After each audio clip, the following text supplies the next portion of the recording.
नहीं आपका exam clear हो रहा तो आपको होपलेस होने की कोई ज़रूरत नहीं है। आप भी चाहते हो ना, आपको भी फील करना है, तो बस अपनी जीत सुनिश्चित करना। जिस तरह पाप का गड़ा होता है ना, एक कहावत है कि पाप का गड़ा भरने के बाद ही हमें हमारे कर्मों की सज़ा मिलती है। Same according to my point of view, same ऐसा ही मुझे लगता है कि एक पढ़ाई का भी घड़ा होता है। पढ़ाई का घड़ा इन सेंस मतलब कहीं ना कहीं अगर आपका कोई एग्ज़ाम से आप चूक रहे हो और नहीं आपका एग्ज़ाम क्लियर हो रहा तो आपको होपलेस होने की कोई ज़रूरत नहीं है। आप मेरे हिसाब से पता है वो जो घड़ा है ना, वो कहीं ना कहीं कुछ उसमें कमी रह गई है। जैसे ही वो फिल हो जाएगा ना आपकी पढ़ाई द्वारा, आपके प्रयास द्वारा, तो आपको सफलता 100% मिल जाएगी।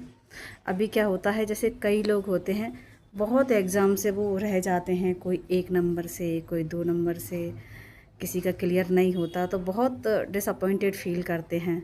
देखिए एक बार जब आपके एग्ज़ाम निकलना चालू हो जाएंगे ना, क्वालिफाई होना चालू हो जाएंगे, तो आप खुद देखना एक लाइन लग जाएगी सफलता की। मैं अपने एक्सपीरियंस से बता रही हूँ जी आपको। मेरा कोई भी एग्ज़ाम नहीं निकल रहा था, वर्ग 3 भी दिया था मैंने, पटवारी भी दिया था, महिला सुपरवाइज़र भी दिया था। लेकिन जब निकलना स्टार्ट हुए, जब लगा कि वो जो पुण्य का घड़ा या पढ़ाई का जो घड़ा है वो फिल हो गया, उसकी शुरुआत हुई सीटेट से। मेरा सीटेट एग्ज़ाम प्राइमरी और मिडिल लेवल सीटेट 1 और 2 दोनों क्लियर हुए। मेरा सेट का एग्ज़ाम क्लियर हुआ। प्री में मेरे अच्छे नंबर आए, एमपी टेट प्री में, सोशल से भी मेरा क्लियर है। और सेट एग्ज़ाम जो एक बड़ा एग्ज़ाम माना जाता है, टफ़ एग्ज़ाम माना जाता है, वो मेरा क्लियर हुआ। और फिर हिंदी से तो जैसा कि आप सभी जानते ही हो, मैं हिंदी से सिलेक्टेड हूँ ग्रेड 2, और मेरिट भी अच्छी आई है। ना केवल आपका एग्ज़ाम निकलेगा, आपकी पढ़ाई उस हिसाब से उतनी उस लेवल पे हो जाएगी। अब एक बार एग्ज़ाम क्लियर होना चालू हो गए ना, तो आप खुद देखना आपको क्या शानदार वाली फीलिंग आएगी। पता है नींद नहीं आएगी। और पता है मुझे ऐसा लगता है कि नींद का ताल्लुक़ तो हमसे शुरू से ही रहा है।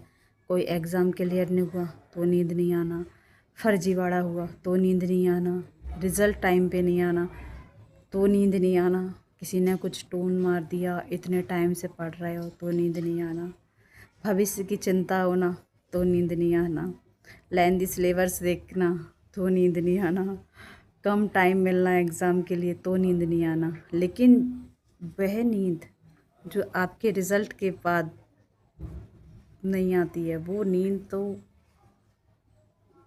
मतलब मैं फ़ील किए बैठी हूँ। जिस रात मेरा रिज़ल्ट आया था, शाम के समय आया था, 7-8 बजे के, साढ़े 7 के समथिंग, वो पूरी रात मैं सोई नहीं थी।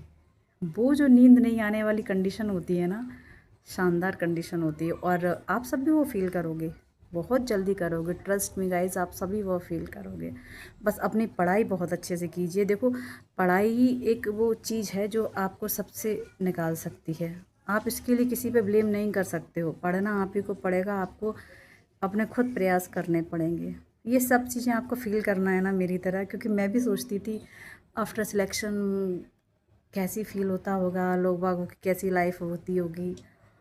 आप भी चाहते हो ना, आपको भी फ़ील करना है, तो बस पढ़िए, जी जान लगाइए। हाँ एक बात और, आप लोगों ने वैसे न्यूज़पेपर के थ्रू जान ही लिया होगा कि अब मई में जो गवर्नमेंट टीचर जिनको टेट एग्ज़ाम देना है, जो ऑलरेडी सिलेक्टेड हैं काफ़ी सालों से, जो अपनी सेवाएं दे रहे हैं एज ए गवर्नमेंट टीचर, उनको जो टेट पेपर देना है, 70,000 के समथिंग टीचर्स हैं इसमें जो काउंट हुए हैं, उनको ट्रेनिंग दी जाएगी, स्टडी उनको पढ़ाया जाएगा, उनको प्रॉपर पूरी गाइडलाइन दी जाएगी सिलेबस के अकॉर्डिंग। तो आप भी वो सब फॉलो करना मत भूलना, क्योंकि वो किसी भी सोर्स के थ्रू उनको सिलेबस प्रोवाइड करवाएं या उनको पढ़वाएं, या किसी भी ज़रिए से उनको जो भी क्वेश्चंस या सिलेबस से जुड़ी कुछ भी चीज़ें शेयर करेंगे, आपके भी कहीं ना कहीं काम आएंगे।